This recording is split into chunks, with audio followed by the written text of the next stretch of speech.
Аз съм Вероника. Аз съм Антоанета. Днес ще ви представим нашето любимо училище. Историята му започва преди 150 години. Първо основно училище Свети Климент Охридски, град Сандански, е наследник и продължител на първото светско училище на говорим български език, възникнал в някогашното селище Свети Врач през 1875 година. Архивите от миналото показват, че обществената потребност от светско училище на говорим български език възниква непосредствено след Кримската война в средата на 19 век. Той израз на интересите на замогващото се население в тукашните земи и стремежа му за утвърждаване на независима просвета и култура.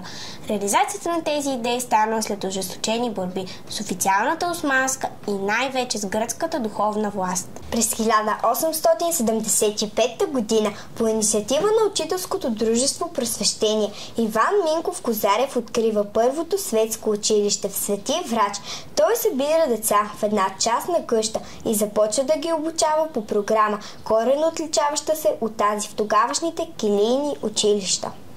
Много сполучливо е избрано името на патрона на училището – първоучителят Климент, защото ролята и значението на първото светско училище може да се сравнява само с епохалното дело на първия ученик на Кирил и Методий. Народът така е отредил. Първите да се сравняват само с първи. От 1919 година насам, когато училището прераства в прогимназия, в него са получили основно образование 8000 деца. В различните периоди в него са работили повече от 400 учители. Много от възпитаниците му по-късно стават научни работници, отлични лекари, инженери и учители. Много добри професионалисти във всяка една област на човешката дейност. Други се реализират в законодателната, изпълнителната и съдебна власт, като стават народни представители, кметове, съветници, съдии и прокурори. Трети покоряват с таланта си немалко сцени у нас и по света. Те имат високи постижения в различните сфери на изкуството, завоюват много успехи по спортните терени у нас и в чужбина.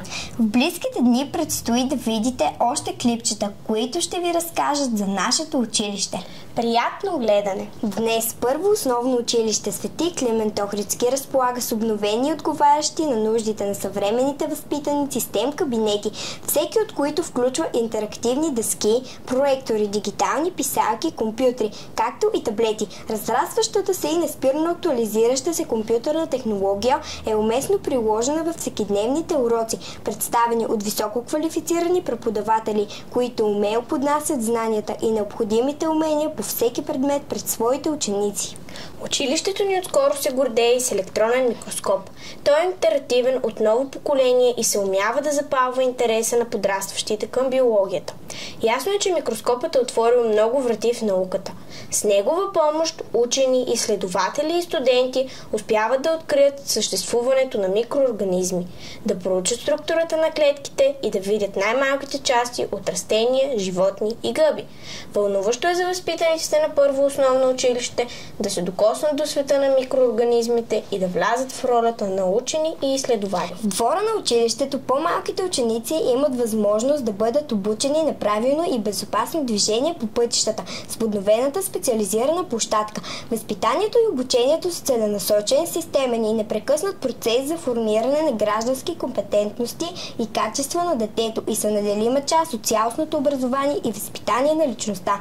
Възпитаниците на първо основно училище овладяват знания за елементите и опасностите на пътя чрез нагледни упражнения за опознаване на пътни знаци, правила и култура на поведение на пътя, както и знания за опасни и безопасни места за игра.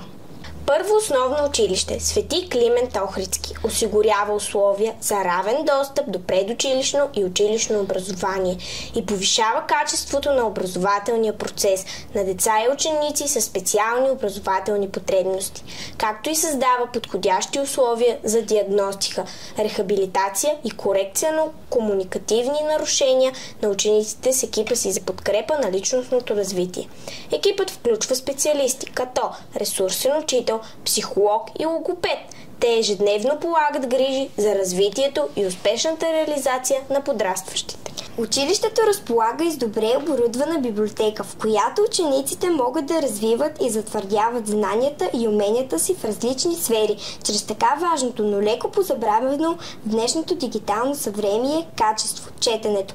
Тихото и уютно разположение на библиотеката предразполага всеки ученик, който има желание да навлезе в необятния свят на книгите и да се пренесе в друго време и друго място, за да открие знайни и незнайни факти, истории, разкази, стихове и други, които да разширят кръгозора му и да запалят интереса към знанията. Също така библиотеката е мястото, където част от учениците се подготвят за състезания. Едно от тях е Spelling Bee. Първо основно училище е първото и към момента единственото училище в града, в което учениците се подготвят, вземат участие и печелят призови места в това състезание по английски език. Училището предоставя на учениците обширно и приветливо място, където могат спокойно да обядват. Столовата всеки ден се сервира вкусна и топла храна, приготвена и поднесена от местна фирма. Родителите могат да разчитат на здравословен избор на меню, което включва необходимото за подрастващите балансирано хранене.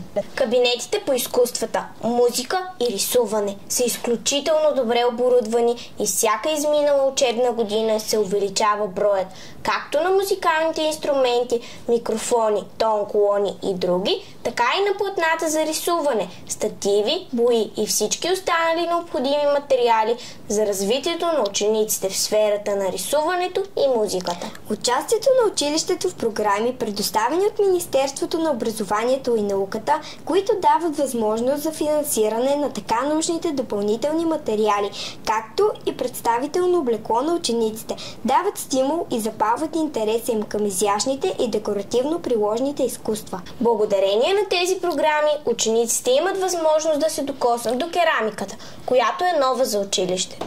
Бяха закупени пещ за изпичане на керамика, гранчарско колело и глина. По този начин децата имат възможност да покажат талантите си, както пред своите учители и съученици, така и пред съгражданите си, при тържества и изложби, организирани от общината. Интересна част от училището за най-малките е скоро реновираната 3D карта на България, на която подробно могат да се видят красивите ни планини, равнини и реки. Картата би могла да послужи за добър и нагледен пример за урок по география. Плановете за развитие на училището са обширни, но на първо време ръководството се стреми към обновяване на сградите, реновиране на кабинетите. Съвсем наскоро Министерството на образованието и науката обяви решението си да предостави на първо основно училище близо 3 милиона лева за построяване на нова сграда с 9 класни стаи. Тя ще бъде едно цяло със съществуващата. Предстои поставяне на паметник на Свети Климент Охридски, който се подготвя в чест на 150 годишнината на училището. Колективът на първо основно училище Свети Климент Охридски, град Сандански, се гордее всичко постигнато до момента, с успеха и постиженията на учениците си през годините, както и се вълнува за предстоящите нововведения и бъдещи планове за развитие. Родителите знаят, че децата им учат в спокойна среда, обучавани от квалифицирани преподаватели, които им дават криле и ги насочат в правилната посока към личния и професионален успех.